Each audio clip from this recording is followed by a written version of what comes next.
நாடாளுமன்றத்தில் வேட்டியை மடித்து கட்டிய வைத்தியர் அர்ஜுனா. இந்த தலைப்பை பார்த்தவுடன் உங்களுடைய மனதிற்குள் ஒரு சந்தேகம் எழும்பியிருக்கும். வைத்தியர் அர்ஜுனா பெரும்பாலான நேரங்களில் கால்சட்டை அணிந்து கொண்டு செல்லக்கூடியவர் எப்படி நாடாளுமன்றத்தில் வேட்டியை அணிந்து கொண்டு சென்றிருப்பார்?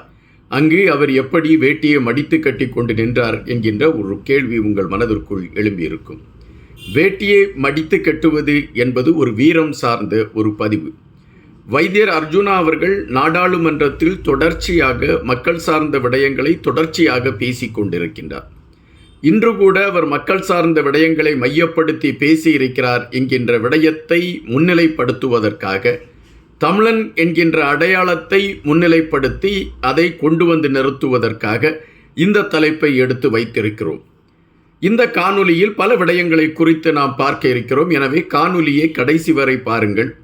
அதுபோல எங்களுடைய வலையொலிக்கு புதிதாக வந்திருக்கக்கூடிய நண்பர்கள் யாராவது இருப்பீர்கள் என்றால் எங்களுடைய வலையொலியை நீங்கள் பகிர்ந்தளியுங்கள். நீங்கள் பகிர்ந்தளித்தால்தான் எங்களுடைய அடுத்த கட்ட நகர்வுக்கு செல்வதற்கான ஒரு களத்தை கொண்டதாக அது அமையும். வைத்தியர் அர்ஜுனா அவர்கள் மக்கள் சார்ந்த விடயங்கள் பலவற்றை நாடாளுமன்றத்தில் எடுத்து வைத்து கொண்டிருக்கின்றார். எனவேதான் வைத்தியர் அர்ஜுனாவிடம் நாம் எதையாவது ஒன்றை சொல்லிவிட்டால், ஆதாரத்தோடு சொல்லிவிட்டால், அது மக்கள் பிரச்சனையாக இருக்கக்கூடிய நேரத்தில் அதை எப்படியாவது நாடாளுமன்றத்தில் கொண்டு போய் அதை நிறுத்தி அதற்கான ஒரு விடிவை கொண்டு வருவதற்கான முயற்சியை எடுத்து விடுவார் என்கின்ற நம்பிக்கை பெரும்பாலான மக்கள் மத்தியிலே இருக்கிறது. தற்பொழுது வைத்தியர் அர்ஜுனா அவர்கள் இன்று பல விடயங்களை குறித்து நாடாளுமன்றத்தில் பேசியிருக்கிறார். அவருக்கு கொடுக்கப்பட்ட நிமிடம் 7 நிமிடங்கள் அவருக்கு கொடுக்கப்பட்டிருந்தன. இந்த 7 நிமிடத்தில் அவர் தன்னால் என்னென்ன விடயங்களை எடுத்து வைக்க முடியுமோ அவைகளையெல்லாம் எடுத்து வைத்திருக்கிறார். அதிலே மிக குறிப்பாக அவர் ஒரு விடயத்தை மையப்படுத்தி குறிப்பிட்டிருந்தார். அது நல்லூரிலிருந்து எடுத்துக்கொண்டு செல்லப்படுகின்ற மணல்.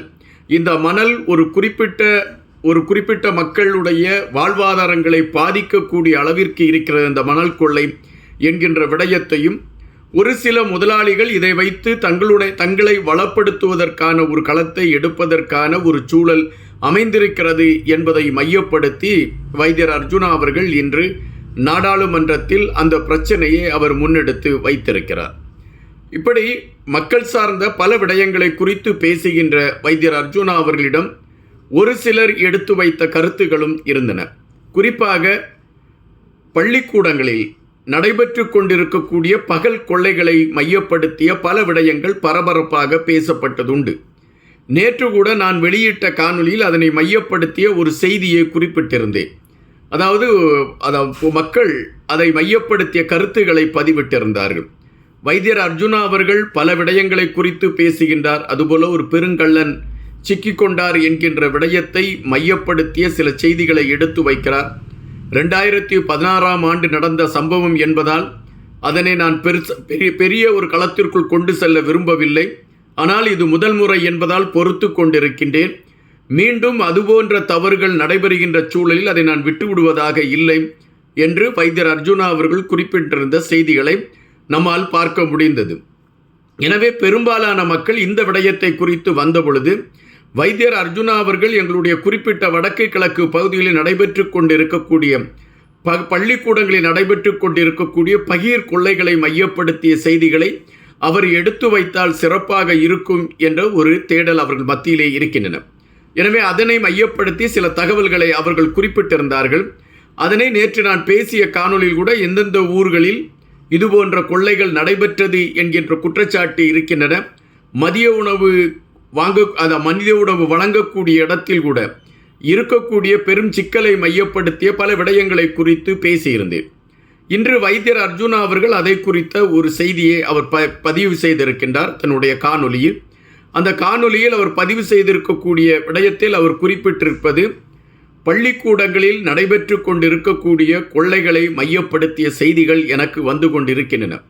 குறிப்பாக நாடாளுமன்றத்தில் உயர் பதவியில் நாடாளுமன்ற உறுப்பினர்களாக இருக்கக்கூடியவர்கள் தங்களுடைய செல்வாக்கை பயன்படுத்தி மானியத்தில் செயல்பட்டு கொண்டிருக்கக்கூடிய பள்ளிக்கூடங்களில் திறனற்றவர்களை அந்த பள்ளிக்கூடங்களில் சேர்ப்பதற்கான களங்களை எடுத்துக்கொண்டு இருக்கிறார்கள் என்கின்ற செய்தியும், மதிய உணவு திட்டம் மதிய உணவு வழங்கப்படுகின்ற அந்த விடயங்களில் நடைபெற்று கொண்டிருக்கக்கூடிய முறையீடுகளை மையப்படுத்திய செய்திகளும் எனக்கு வந்து கொண்டுதான் இருக்கின்றன. அவைகளை குறித்த ஆதாரங்களை திரட்டி கொண்டிருக்கின்றேன். அந்த ஆதாரங்கள் கிடைக்கின்ற பொழுது நாடாளுமன்றத்தில் அது குறித்த செய்திகளை நான் அழுத்தமாக எடுத்து வைப்பேன். இதில் எச்சூழலிலும் நான் பின்வாங்க போவதில்லை. காரணம், படிப்பு என்பது எவ்வளவு முதன்மையான ஒன்று என்பதை நான் புரிந்திருக்கின்றேன். இந்த படிப்பில் தமிழர்கள் புறக்கணிக்கப்பட்ட காரணத்தினால்தான் போராட்ட களமும் ஆயுதம் ஏந்திய ஒரு சூழலும் தமிழர்களுக்கு ஏற்பட்டது. அந்த சூழலை மீண்டும் உருவாகாமல் இருக்க வேண்டும் என்கின்ற நிலைப்பாட்டில் நான் மிக தெளிவாக இருக்கிறேன். அதற்காக நான் எந்த சூழலிலும் பின்வாங்க போவதில்லை என்று வைத்தியர் அர்ஜுனா அவர்கள் குறிப்பிட்டிருக்கின்றார். எனவே இனி வருகின்ற காலங்களில் பள்ளிக்கூடங்களில் நடைபெற்று கொண்டிருக்கக்கூடிய கொள்ளைகளை மையப்படுத்திய விடயங்களை வைத்தியர் அர்ஜுனா எடுத்து வைப்பார் என்கின்ற ஒரு நம்பிக்கை எல்லோர் மனதிலுமே எழும்பிக் கொண்டு இருக்கின்றன. வைத்தியர் அர்ஜுனா இப்பொழுது பள்ளிக்கூடங்களில் நடக்கக்கூடிய இந்த விடயங்களை குறித்து பேசியவுடன் இந்த கொள்ளைகளை அடித்து கொண்டு இருக்கக்கூடியவர்கள் சற்று யோசிக்க ஆரம்பித்திருப்பார்கள் என்பதாகத்தான் என்னால் கணிக்க முடிகின்றது. இந்த மனிதர் சொன்னால் சொன்னது போல செய்து விடுவார். கண்டிப்பாக நாடாளுமன்றத்தில் இந்த பிரச்சனையை கொண்டு போய் சேர்ப்பார். அப்படி சேர்க்கின்ற பட்சத்தில் நாம் இதுவரை கொள்ளையடித்த விடயங்களும் வெளியே தெரிந்துவிடும். சட்டத்தின் முன் நாம் குற்றவாளிகளாக நிற்கக்கூடிய களமும் ஏற்பட்டுவிடும். எனவே இனிமேல் நாம் சற்று கவனமாக இருக்க வேண்டும் என்கின்ற நிலைப்பாட்டை அவர்கள் எடுக்கக்கூடிய ஒரு நகர்வை நோக்கி அது நகர்ந்திருக்கும் என்கின்ற ஒரு விடயத்தை நாம் இங்கு பதிவு செய்ய வேண்டியதாக இருக்கின்றது. தற்பொழுது ஒரு விடயம் மட்டும் மிக தெளிவாக எல்லோருக்குமே தெரிந்திருக்கின்றது. பிரச்சனை என்கின்ற ஒரு களத்தை வைத்தியரிடம் கொண்டு சென்று விட்டால் அந்த பிரச்சனைக்கான தீர்வை மையப்படுத்திய நகர்வுகளை எடுப்பதற்கு அவர் எச்சூழலிலும் பின்வாங்காமல் அது மக்களுக்கான பணி என்கின்ற களத்தில் அவர் முன்னேறி கொண்டு இருக்கிறார் என்கின்ற விடயம் தெரிந்த காரணத்தினால் இப்பொழுது பலர் தங்கள் பகுதிகளில் நடக்கக்கூடிய பல பிரச்சனைகளை வெளியே கொண்டு வந்து அதை பேசுவதற்கான ஒரு களத்தை எடுத்திருக்கின்றார்கள். இதற்கு முன்பு தமிழ் கட்சிகளை சார்ந்த பல நாடாளுமன்ற உறுப்பினர்கள் இருந்திருக்கிறார்கள். அவர்களிடம் மக்கள் தங்களுடைய குறைகளை இவ்வளவு தூரம் போய் சொன்னார்களா என்றால் தெரியவில்லை. இங்கு எல்லோருமே தங்களுடைய உறவு யாரோ ஒருவர் நாடாளுமன்ற உறுப்பினராக இருப்பதாக அவர்கள் கருதி அதன் அடிப்படையில் தங்களுக்கான ஒரு நம்பிக்கையான நபர் இருக்கிறார் என்கின்ற உணர்வோடு அவர்கள் தங்களுடைய குறைகளை எடுத்துக்கொண்டு வைத்தியர் அர்ஜுனாவிடம் வருவதும், வைத்தியர் அர்ஜுனா அவர்களும் நான் மக்களால் தேர்ந்தெடுக்கப்பட்டிருக்கிறேன், எனவே நான் மக்களுக்கான பணியை செய்ய வேண்டும் என்கின்ற நிலைப்பாட்டில் அவருடைய பயணமும் இருக்கக்கூடிய களங்களை வைத்து பார்க்கின்ற பொழுது தமிழனாக வைத்தியர் அர்ஜுனா அவர்கள் வேட்டியை மடித்து கட்டிக்கொண்டு அரசியல் களத்தில் மிகப்பெரிய பாய்ச்சலை நடத்தி கொண்டிருக்கிறார் என்பதுதான் நிஜம். எனவே இப்பொழுது வைத்தியர் அர்ஜுனா ஒவ்வொரு பிரச்சனைகளையும் வெளியே கொண்டு வருகின்ற பட்சத்தில்தான் இவ்வளவு கொள்ளைகளும் இவ்வளவு வரம்பு மீறிய செயல்களும் இந்த மண்ணில் இதுவரை நடந்து கொண்டிருக்கிறதா என்கின்ற கேள்விகள் மக்கள் மனதிலும் எழும்ப தொடங்கி இருக்கின்றன.